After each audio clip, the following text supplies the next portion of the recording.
저는 상담실에서 기소유예에 도전한다 이런 표현을 자주 사용하는데요. 초범이라고 또 피해가 경미하다고 기소유예가 당연히 나오는 것이 아니기 때문에 기소유예를 받아낼 수 있도록 사건을 잘 분석하고 양형 자료를 풍부하게 준비해서 검찰을 설득해 나가야 하는 것이죠.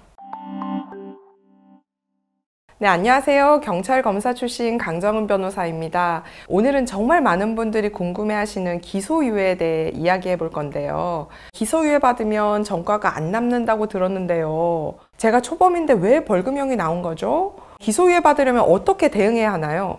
상담 중에 정말 자주 듣는 질문들인데요. 오늘 영상에서 이 기소유예의 정확한 의미, 그리고 초범이라도 기소유예가 안 되는 경우, 또 기소유예를 받기 위한 경찰, 검찰 단계 대응 전략까지 확실하게 정리를 해드릴게요. 먼저 기소유예란 무엇일까요? 네, 기소유예는 말 그대로 기소를 유예한다는 것인데요.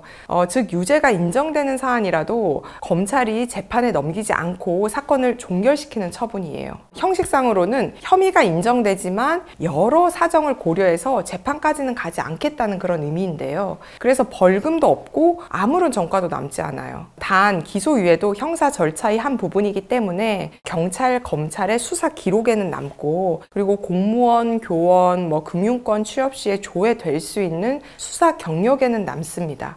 그래도 벌금형이나 정식 재판보다는 훨씬 가볍죠. 유죄임에도 처벌받지 않는 유일한 방법이라고 보시면 됩니다. 그런데 많은 분들이 착각하시는 부분이 있어요. 저 초범이에요. 기소유예 당연히 되는 거 아니에요? 이렇게들 생각하시더라고요. 그런데 그렇지 않습니다. 초범이라고 해도 다음과 같은 경우에는 기소유예가 어려울 수 있어요. 피해자와 합의가 되지 않은 경우, 피해가 크거나 피해자가 처벌을 강력히 원하는 경우, 범행이 고의적이고 계획적이었다고 보이는 경우, 수사 단계에서 반성 없는 태도를 보였거나 진술이 오락가락한 경우, 이런 경우에는 검사도 기소유예 선처를 해줄 수 없죠. 예를 들어 초범인데도 조사 과정에서 별일도 아닌데 왜 부르냐, 이런 식으로 대응한 의뢰인은 결국 기소돼서 벌금형까지 나왔던 사례도 있었어요.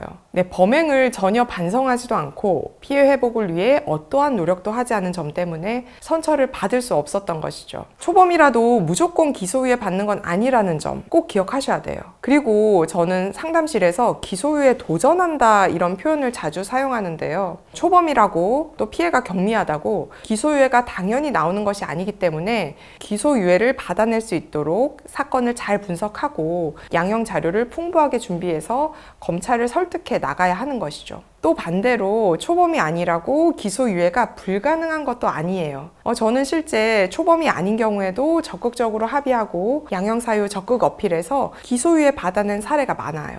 초범이 아니고 동종처벌 전력까지 있다면 기소유예 가능성이 떨어지는 것은 사실이기 때문에 더 철저히 준비해서 기소유예에 도전하시기 바랍니다. 모든 경우에 기소유예가 가능한 것은 아니지만 기소유예 가능성이 조금이라도 있다 판단되면 적극적으로 도전해보셔야 합니다. 그럼 기소유예를 받으려면 어떻게 대응해야 할까요? 첫째, 경찰 수사에서의 대응 방법에 대해 알려드릴게요. 경찰 단계에서는 사건 발생 경위를 잘 풀어내고 반성하고 재범 방지를 위해 노력하는 모습을 보이는 것이 중요합니다. 그래서 조사받기 전에 사건 내용을 정확히 정리해두고 사건에 이르게 된 경위에 대해서도 자신에게 유리한 사정이 있다면 이 부분을 잘 정리해 두셔야 돼요. 그리고 피해자가 있다면 진심으로 사과하고 피해 회복을 위해 노력하는 모습을 보여야 되고요. 반성문 제출하는 것도 중요한데요. 재범 방지를 위해 어떠한 노력을 하고 있는지 그 증빙 서류를 준비해서 제출하는 것이 중요합니다. 그리고 내 진술이 조서에 어떻게 기재되었는지를 꼭 확인하세요.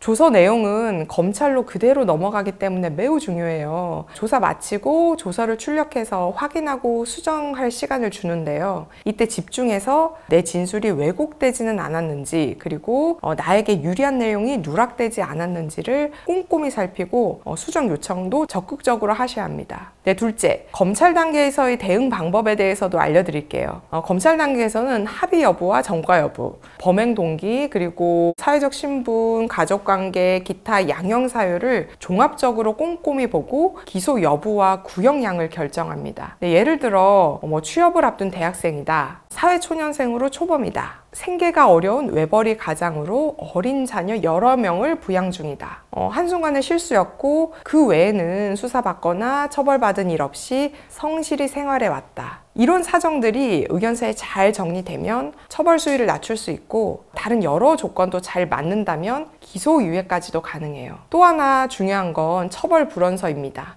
피해자가 더 이상 처벌을 원하지 않는다고 작성한 서류인데 기소유예에 결정적인 영향을 줘요. 오늘 설명드린 내용을 간략히 정리해서 화면에 띄워드릴 건데요. 한번 참고해 보시면 좋을 것 같습니다.